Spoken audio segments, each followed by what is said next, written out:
De volta no Jornal da Bandeirantes, gente, já o Quinto Sinal vai marcar 8h30. Eu anuncio a nossa primeira atração de hoje, nosso primeiro entrevistado, para nossa satisfação. Está com a gente aqui o Arthur Igreja, que é especialista em tecnologia e inovação, para falar sobre o TikTok. Cláudio Humberto, você domina o TikTok, que eu sei. Você não? Não. Ai, meu Deus. Não, mas assim, aquele negócio aquelas dancinhas ali do TikTok não me atrai muito. Não? Não. É assim, a minha barriga de tanquinho não permite esse tipo de ginástica. Você sabe que minha filha adora o TikTok, né? E ela falou, pai, vamos fazer comigo uma dancinha? Eu falei, filha, não há a menor condição disso. Eu não sei fazer isso. Ela falou assim, mas a ideia é essa, quanto mais ridículo, melhor. Olha só o que eu tenho que ouvir em casa, Cláudio Humberto. Mas é isso, tem isso também, né? Tem o ridículo que chama atenção. Eu sei que virou um fenômeno mundial que está causando polêmica, discussão. Muita gente diz que tem a ver com esse sucesso mesmo, que é uma questão apenas de mercado, mas há quem diga que pode haver outros interesses por trás do TikTok. Mas quem manja dessa bagaça é o Arthur Igreja, que está com a gente. Arthur, obrigado por atender mais uma vez aqui a Rádio Bandeirantes. Bom dia para você. Bom dia, sempre um prazer. Arthur, deixa eu começar do começo. Por que o diabo do TikTok virou esse fenômeno mundial? Pois é, o TikTok terminou 2022 com quase 800 milhões de usuários, então é um número incrível. A grande mudança foi o seguinte, é a primeira rede social que ela não é baseada nas conexões entre as pessoas. Então qual que é a grande diferença? Se a gente lembrar como é que era o Orkut, né, quem está nos assistindo e nos ouvindo aí, tiver um pouquinho mais de idade, vai lembrar do saudoso Orkut, mas as pessoas iam se adicionando, né? Ou seja, adiciona um amigo, um colega de trabalho e tal, participa de discussões baseadas em tópicos, e o mesmo basicamente valeu para Facebook, para Instagram, e para Snapchat e tantas outras redes sociais. O TikTok, ele quebrou esse paradigma, então as pessoas elas seguem outras pessoas, mas quem reina é o algoritmo, ou seja, o algoritmo ele vai sugerindo conteúdo automaticamente, ele vai percebendo o que a pessoa gosta, então a pessoa ela abre o TikTok, ela já vai consumindo conteúdo, ela não precisa assinar canais, ela não precisa explicitar aquilo que ela quer seguir, e o algoritmo aprende muito rápido, porque ele percebe em qual vídeo que a pessoa parou, em qual que ela encaminhou para outra pessoa e por aí vai, então, ou seja, ele vai espelhando aquilo que a pessoa vai reagindo.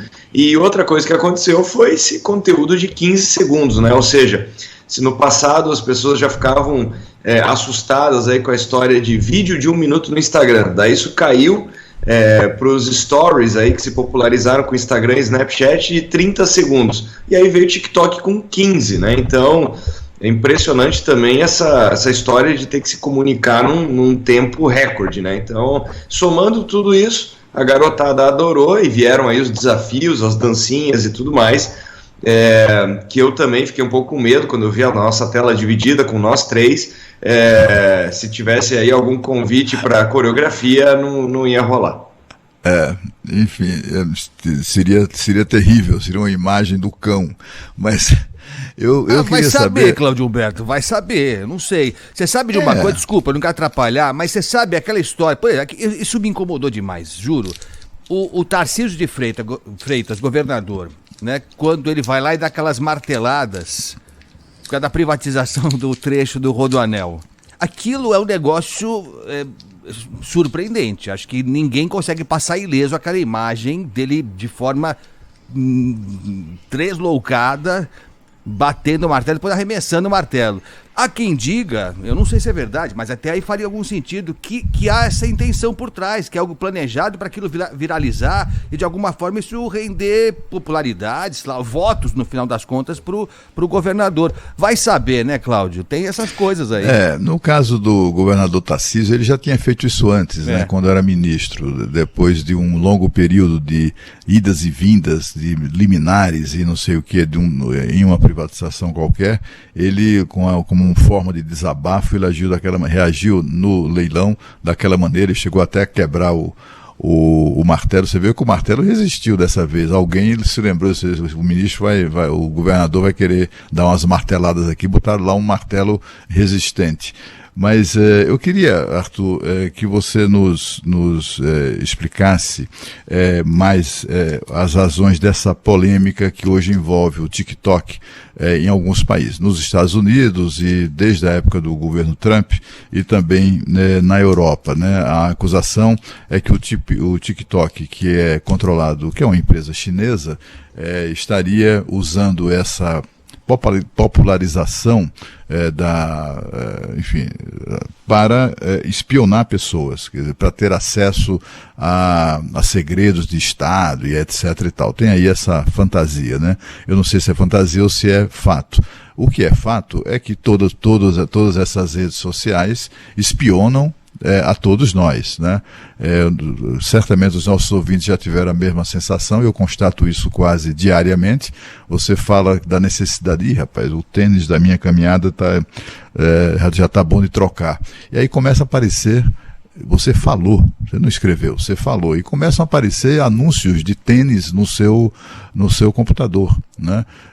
O que demonstra que todas essas redes sociais, que são controladas por empresas norte-americanas, também nos espionam, né? Mas talvez seja uma espionagem do bem, né? Aqui no Brasil não inventaram o ódio do bem, lá também deve ter uma espionagem do bem, é mais ou menos isso. Eu queria que o Arthur Igrejas, que é um grande especialista, o maior que eu conheço, pudesse nos explicar isso, né? Qual é a diferença, então, da espionagem, né? Porque um é chinês, aí não pode é americana, tem mesmo essa coisa da espionagem? Lance luz sobre isso, por favor, Arthur. Olha, meu caro, eu te diria que hoje em dia não basta, quer dizer, não precisa nem verbalizar, nem falar a respeito do tênis. Parece que se a pessoa pensar nisso, o anúncio já vai aparecer. Então, os algoritmos estão calibrados dessa maneira. Tem que lembrar que esse é um modelo de negócio, né? Então, é aquela velha frase, não existe produto grátis. Se você está consumindo algo gratuitamente, é você que se tornou o produto, né? Ou seja, esse modelo de negócio que surgiu com os buscadores, né? E depois com as redes sociais, surgiu principalmente com o Google, né? Então a pessoa está lá explicitando o que ela está procurando, quais são os interesses dela, e aí o Google vende essa informação para uma empresa que vende esse item, né? Então é assim que a coisa funciona, essa é a troca. E nas redes sociais ainda mais, porque a rede social ela consegue ver literalmente em que foto que a pessoa parou, quanto tempo ela ficou olhando um vídeo e por aí vai, e com quem que ela se relaciona, e aí ela consegue direcionar esse anúncio não só para a pessoa, mas também para as pessoas mais próximas, né? Porque tem uma chance grande de terem gostos parecidos e de uma conseguir influenciar a outra. Mas voltando aqui ao TikTok, o que acontece é o seguinte: o TikTok, nós temos um caso inédito, porque é o primeiro grande aplicativo, a primeira grande rede social que nasce no Oriente e consegue dominar mercado no Ocidente. Sempre o caminho foi o contrário. Então, como você muito bem colocou, essas plataformas sempre foram majoritariamente americanas. Então, só no mundo aí das mensagens, que nós temos uma exceção, que é o Telegram, que é dos Emirados Árabes, né? Mas enfim, com forte influência russa.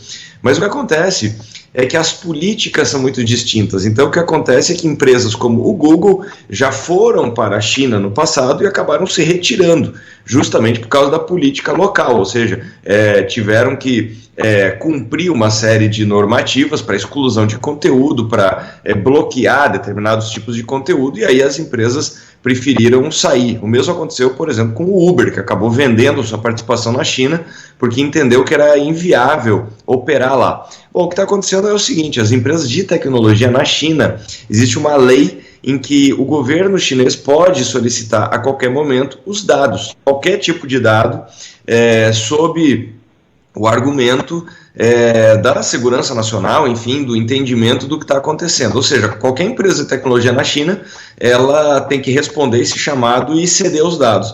E aí que começou a criar toda essa polêmica. Então é por isso que, por exemplo, o TikTok ele foi banido já em 26 estados americanos dos aparelhos de toda pessoa que tem algum grau de acesso a documentos que tem algum grau de sigilo.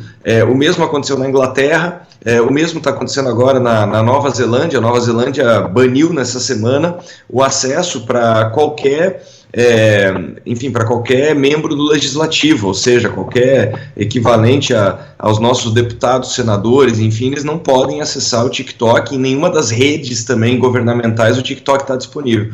E aí o que os Estados Unidos já tinham feito uma proposta no governo Trump e agora ela volta no governo Biden, é que se o TikTok quiser continuar nos Estados Unidos, eles vão ter que ser desmembrados, ou seja, vai ter que se tornar uma empresa com sede nos Estados Unidos, vai ter que operar sob as regras dos Estados Unidos. E aí o que o TikTok responde é que os dados dos americanos não estão hospedados na China e não são acessíveis pelo governo chinês. Então, no final das contas, essa é a grande queda de braço. O TikTok na China, ele monitora 24 horas as pessoas, assim como qualquer outra rede social. Então, aqui a questão do monitoramento não é exclusivo do TikTok.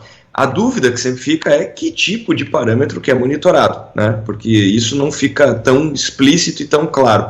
Mas o fato é que os Estados Unidos estão entendendo que isso é uma questão de segurança, porque, por exemplo, se você tem uma figura pública, se você tem alguém que tem informações e você sabe 24 horas onde ela está, o que ela está fazendo, com quem ela está se encontrando, é uma informação sensível. Então, a queda de braço é essa. O governo Trump tentou forçar para que a empresa fosse comprada, né? Então ela chegou a receber propostas, e agora, enfim, isso está ficando cada vez mais aquecido ao ponto de que o representante do TikTok nos Estados Unidos, nessa semana, ele vai participar de um depoimento que é muito aguardado aí para ele tentar esclarecer alguns desses pontos. Estamos conversando com o Arthur Igreja, que é especialista em tecnologia e inovação, falando sobre esse fenômeno, TikTok, e que tipo de risco, se é que dá para dizer assim, ele representa para cada um de nós. Ô Arthur, quando você fala do governo chinês, que ele pode usar da autoridade dele, da legislação lá local para requisitar dados pessoais e tal, estamos falando de algo específico que é grave, lógico que é grave mesmo, é preocupante, mas algo circunscrito à China. Eu quero saber o seguinte, o TikTok, o Telegram, o WhatsApp, enfim, eles têm que nível de acesso aos meus dados? Não estou falando aqui de nada de segurança nacional, eu não sou funcionário público, não trabalho em nenhum órgão sensível do governo brasileiro, nada, então nesse aspecto eu não seria um alvo preferencial. Mas eu tenho meus dados pessoais que eu posso querer que eles sejam sigilosos, e tenho direito que seja assim, né? Eles têm que tipo de acesso aos meus dados? E aí não estou nem falando de que o TikTok, que o Telegram vai agir de forma criminosa, de maneira deliberada. Mas se alguém invadir, né, os arquivos, sei lá, do TikTok ou do Telegram, que tipo de informação minha pessoal eles vão ter? Olha, muito, muito mais do que qualquer pessoa possa imaginar. Então, o que acontece é que é aqui que nós nos lembramos daqueles termos de aceite, que são quilométricos, né? Então, sempre tem um ranking aí que mostra quantas horas ou quantos minutos uma pessoa levaria para ler os termos de aceite e para ter uma ideia do que está sendo coletado. E é uma coisa absolutamente desumana, ao ponto de que, algum tempo atrás, justamente para conscientizar um pouco a respeito desse assunto, teve uma exposição de arte que simplesmente o que o artista fez? Imprimiu os termos de aceite. Então ele começava no teto da galeria, passava pela parede inteira e ocupava uma grande parte de uma sala, de uma galeria de arte, que era justamente para colocar lado a lado as redes sociais, ou seja, a mostra queria mostrar fisicamente o tanto de concessões que a pessoa faz. Então é uma coisa gigantesca, porque na verdade, muito mais do que as informações pontuais, nós temos que lembrar que essas empresas, elas são incríveis em fazer as inferências, em concatenar esses dados, ou seja, quando a pessoa ficar sabendo, mas tudo bem, o aplicativo ele tem acesso ao meu GPS e muitas vezes ele pede acesso, por exemplo, à galeria de fotos, para que a pessoa possa fazer o upload das fotos, possa fazer edição, fazer uma brincadeira com as suas fotos. Bom, só aí o aplicativo ele já sabe não só aonde você esteve em termos de horário e tudo mais, mas ele consegue extrair as informações das fotos, que tipo de comida que a pessoa estava comendo, que tipo de música que ela estava ouvindo, se for um vídeo.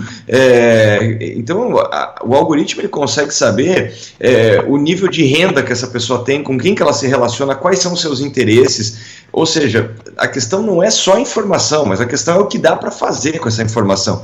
Então, é num grau muito, muito mais assustador, muito mais extenso do que as pessoas possam imaginar.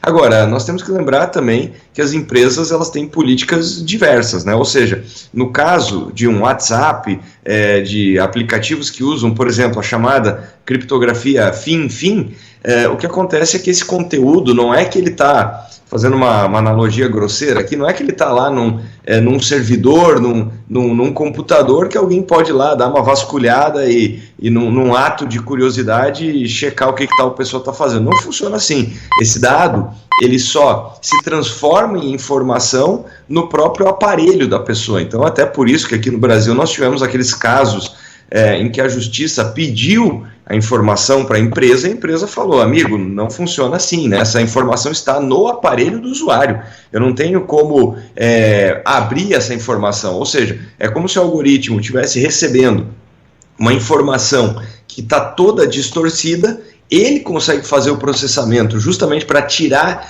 o que é importante sobre os hábitos da pessoa para poder vender a publicidade, mas a empresa, ela não tem esse acesso, especialmente quando o assunto são os indivíduos, né, para determinar, puxa, o que está acontecendo na vida de A ou B. Então, essa é uma distinção bastante importante. Agora, no caso do TikTok, isso fica um pouco menos claro, em que grau que essa informação está disponível, que tipo de parâmetros que são coletados. Então, até por isso que esse representante foi chamado aí para se explicar, para, enfim, tentar esclarecer um pouco mais essa história.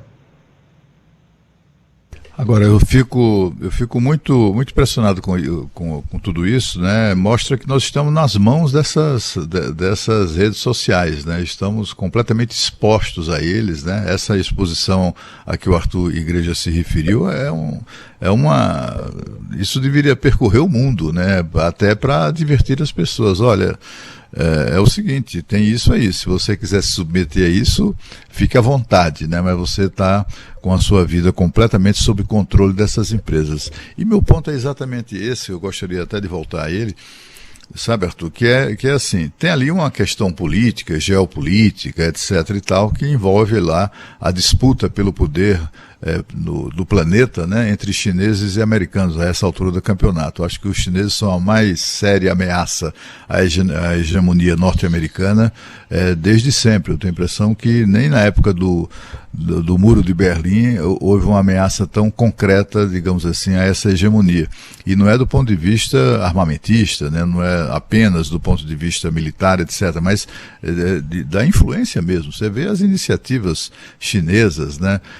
Inclusive no campo da paz. Eu não sei até que ponto há sinceridade nisso, mas o fato é que eles estão lá ocupando um espaço importante.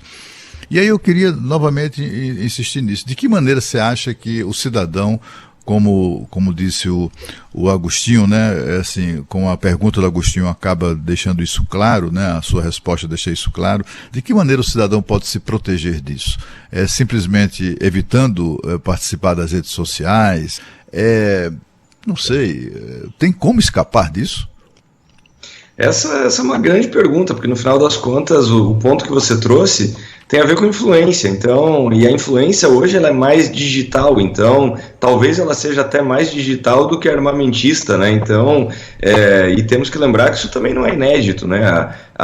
O uso da influência como capital político é algo que nós podemos voltar ainda no pós-Segunda Guerra e durante a Segunda Guerra, onde vendia-se, vários blocos e vários países tentavam vender a sua imagem, né? Então, fazendo aqui uma conexão, não é diferente do que acontecia com as grandes turnês mundo afora dos musicistas de jazz americano, do jazz americano, que era justamente para vender essa imagem da música, da boa vida nos Estados Unidos, o quanto que a vida era melhor naquele momento, naquele lugar. Então, a influência é um poder gigantesco. E o que acontece é que esse atrito está escalando, porque você tem uma discussão sobre o TikTok, e temos que lembrar que isso acontece semanas depois desses avistamentos de OVNIs, né, que muitas pessoas até achavam que eram invasões alienígenas, e no final eram balões com capacidade de coleta de dados. Então,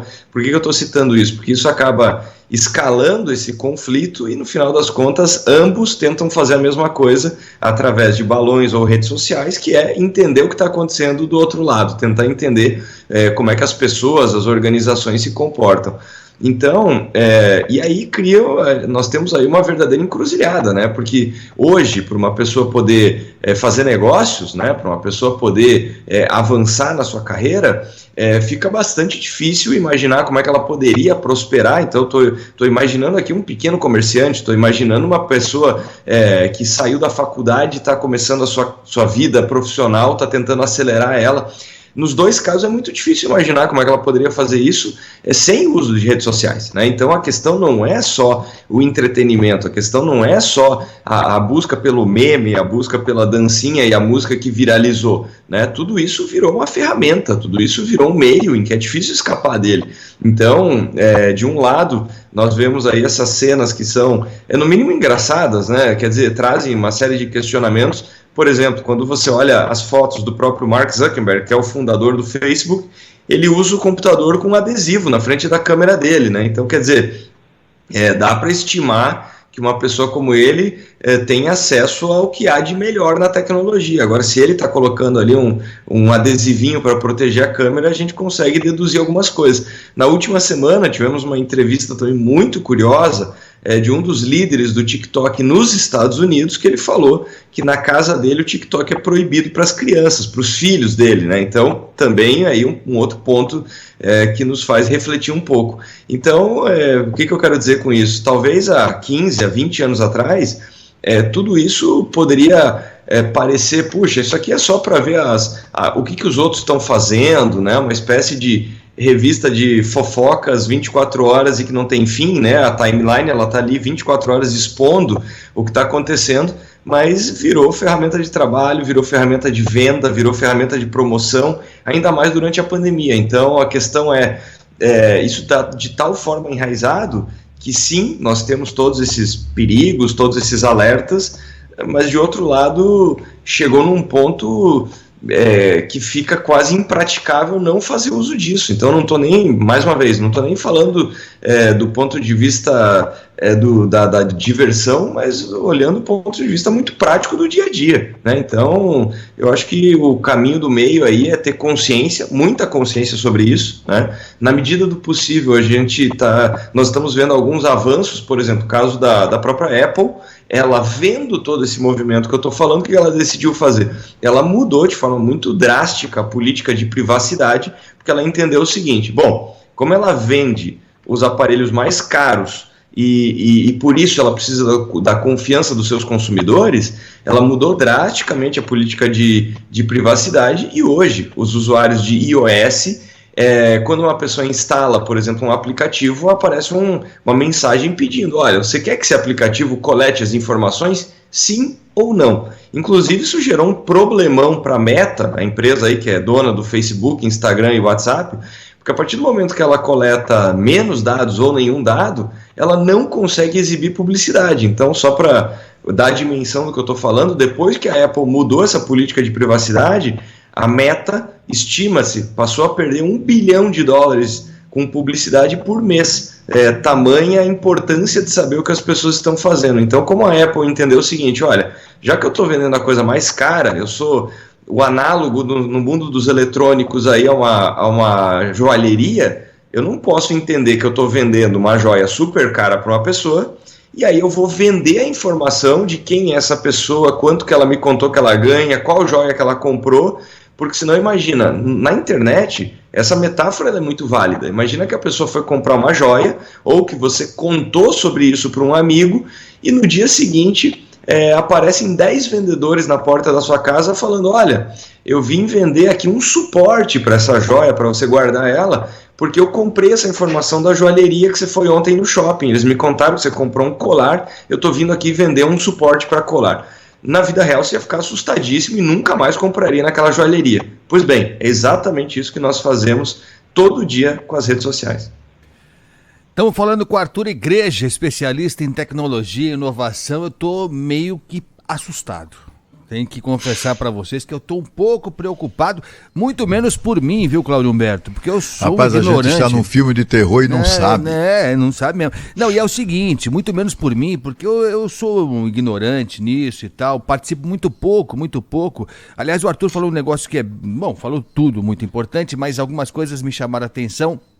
Esse fato do TikTok, que é muito mais do que essa dancinha e tal, essa coisa engraçadinha, ou sem gracinha também, que assim, é motivo de promoção mesmo, de contratação de funcionários. Tem gente que é escolhido pelo TikTok. E demissão também, né? Também tem isso, né? Então você tem que saber usar o negócio para se expor na medida certa, não passar do limite. É impressionante. Agora, o Arthur, a gente teve essa semana, agora esses últimos dias, um escândalo envolvendo a ABIN. Houve a denúncia, acho que foi o jornal o Globo que deu, me parece que foi isso. Depois a ABIN confirmou que durante o governo Bolsonaro foi usado um programa israelense que foi comprado, salvo engano, no governo Temer, mas foi usado no governo Bolsonaro pela ABIN.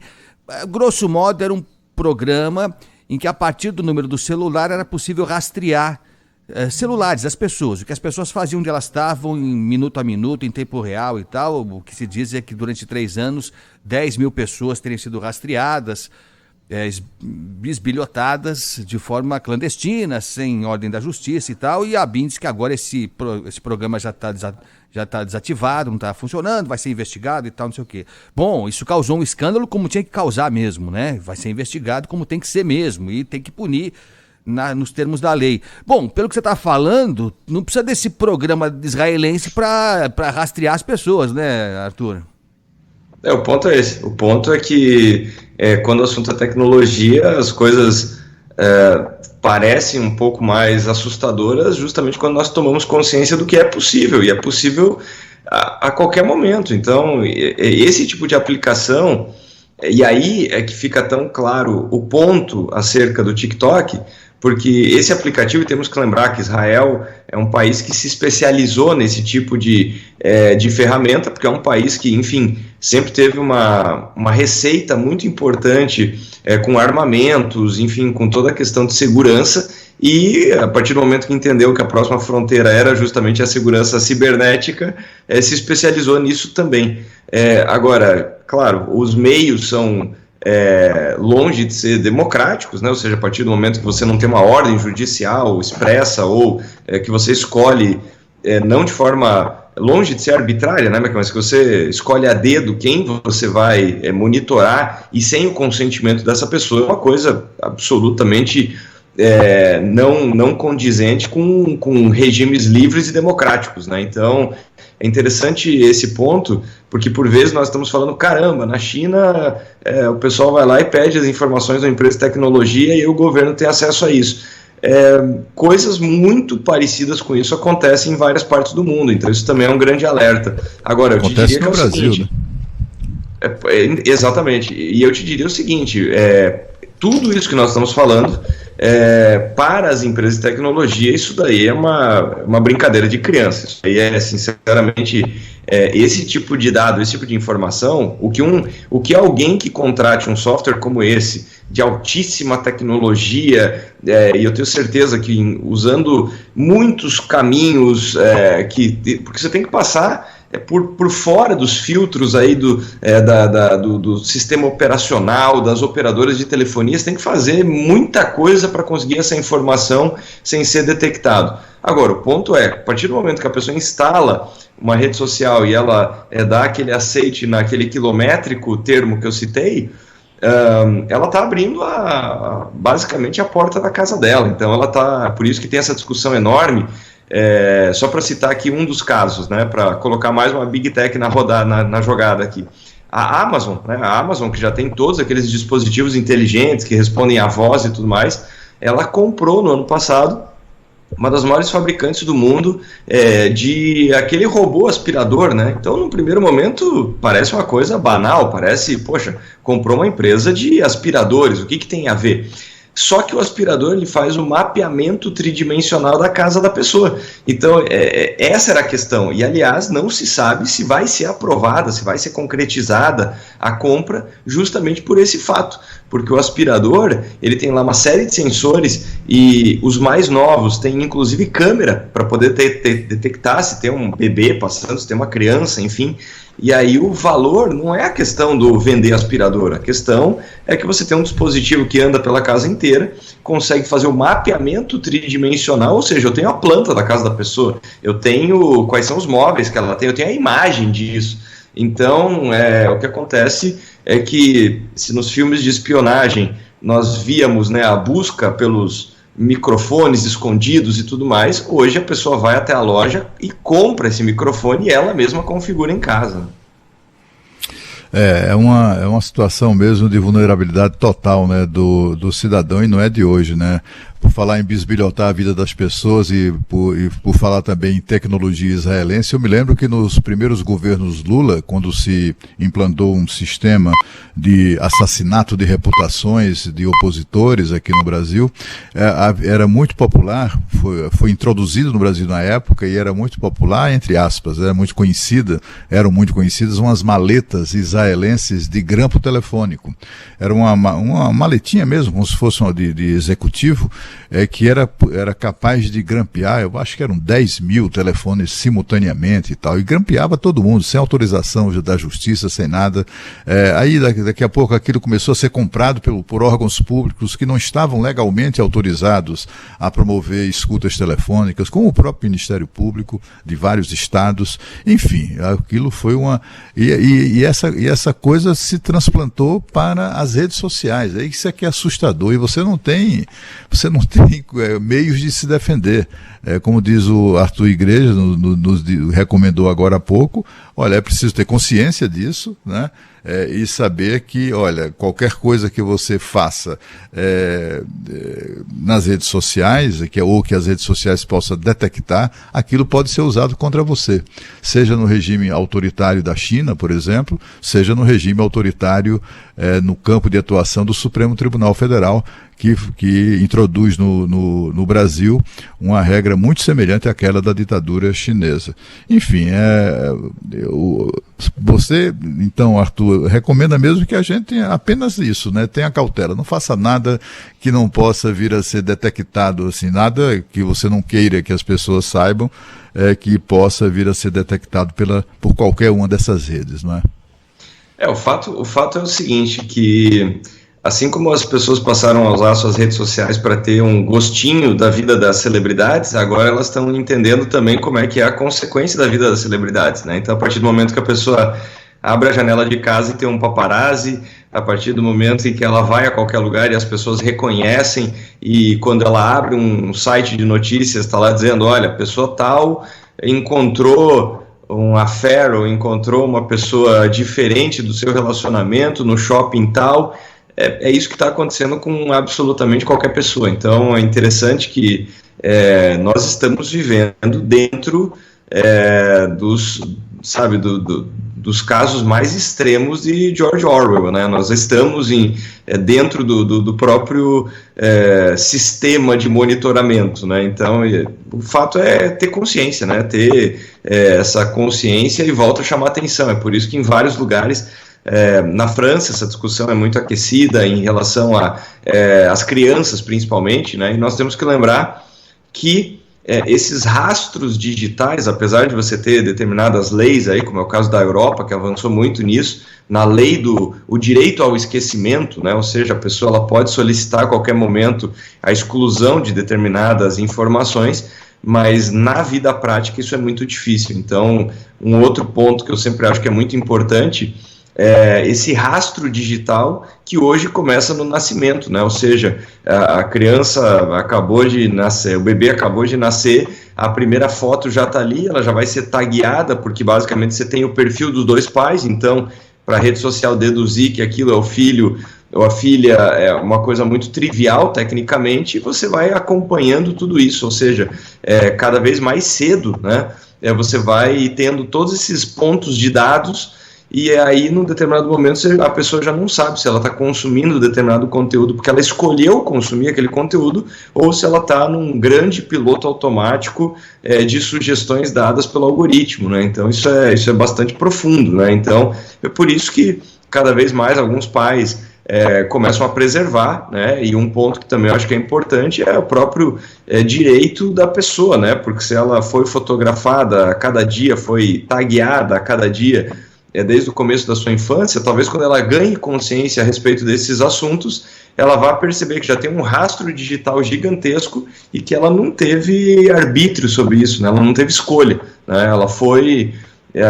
a vida dela foi documentada dessa maneira e de forma muito pública, né? Então, acho que o ponto principal é ter essa consciência de que, uma vez mais, não existe produto gratuito na internet, não existe milagre de ferramentas que são puramente engraçadinhas e gratuitas. É isso, é o velho e bom, não tem almoço de graça. Ô Arthur Igreja, eu queria agradecer a tua presença aqui mais uma vez. O Cláudio, os ouvintes estão enlouquecidos aqui. O nosso WhatsApp disparou aqui, o pessoal falando. É lógico, é um assunto que mexe com a gente mesmo. Alguns reagindo, até com resignação, eu posso dizer assim, porque já sabiam mesmo, já imaginavam tudo, mas tem gente surpresa como eu também. Eu não sabia que a gente estava tão vulnerável como o Arthur mostrou pra gente. Mas Arthur, só para terminar rapidinho... O nosso Guilherme Oliveira aqui, o nosso produtor, jornalista que está coordenando o jornal Gente, ele fez uma pergunta. Eu sou tão ignorante que eu nem sei, eu vou repetir o que ele falou para mim aqui. Ele falou o seguinte: se a janela anônima ou a aba anônima da busca no Google, se ela é anônima mesmo. Eu não sei que tipo de site o Guilherme está entrando aqui na emissora, na firma, eu não sei. Porque ele não quer que ninguém saiba onde é que ele está entrando, então eu vou deixar em aberto isso. Mas ele quer saber, ele está angustiado para saber se é anônimo mesmo. Se ele entrar agora num site, se ele não quer dizer que ninguém saiba, ele está seguro com isso ou nem tanto? Parcialmente. O que acontece é que a janela anônima ela não está puxando aqueles cadastros que a pessoa já fez, muitas vezes no próprio navegador ou que não estão atrelados à sua conta. Então, o que eu quero dizer é que normalmente a pessoa está navegando com a sua conta do Google, com a sua conta da Apple, conta seja lá o que for, da Microsoft, com o login feito. Então, nesse momento, o que acontece? Se a pessoa está com uma janela e ela está com o seu e-mail do Google aberto, quando ela abre uma outra janela, o Google sabe que é a mesma pessoa, porque ela está ali com a janela aberta do e-mail. Então, o Google, quando a pessoa está fazendo a busca, essa busca ela já é direcionada, ela já sabe, olha, é a mesma pessoa que está com o e-mail aberto aqui na janela ao lado. Quando a pessoa abre uma janela anônima, esse login ele não é feito de forma automática. Além disso, que a pessoa está navegando, não está indo para o histórico de navegação. O que não quer dizer que uma série de outras informações, então, por exemplo, o IP, que é o número, o identificador da máquina que a pessoa está acessando, não muda absolutamente nada, se a pessoa está fazendo essa navegação de forma anônima ou não. Então, eu te diria que você não deixa tantos rastros e quando você está fazendo essa busca, ela sabe menos sobre você. Essa é a diferença. Até por isso que nós estamos vendo, para a pessoa ter um certo anonimato de fato e uma certa segurança no acesso, até por isso que nós estamos vendo aí uma verdadeira explosão nas assinaturas das chamadas VPNs, né, que aí sim você criptografa e embaralha, como se você estivesse embaralhando a navegação da pessoa. Então, mas são ferramentas usualmente pagas, mas cada vez mais pessoas utilizam para daí sim ela ter um grau de anonimato garantido ao fazer essa navegação. Ou seja, a resposta, para tentar ser breve aqui, é parcialmente verdade. Quer dizer, não deixa tanto rastro, mas dá para chegar. É isso aí. Tá bom, então fica esperto aí, Guilherme.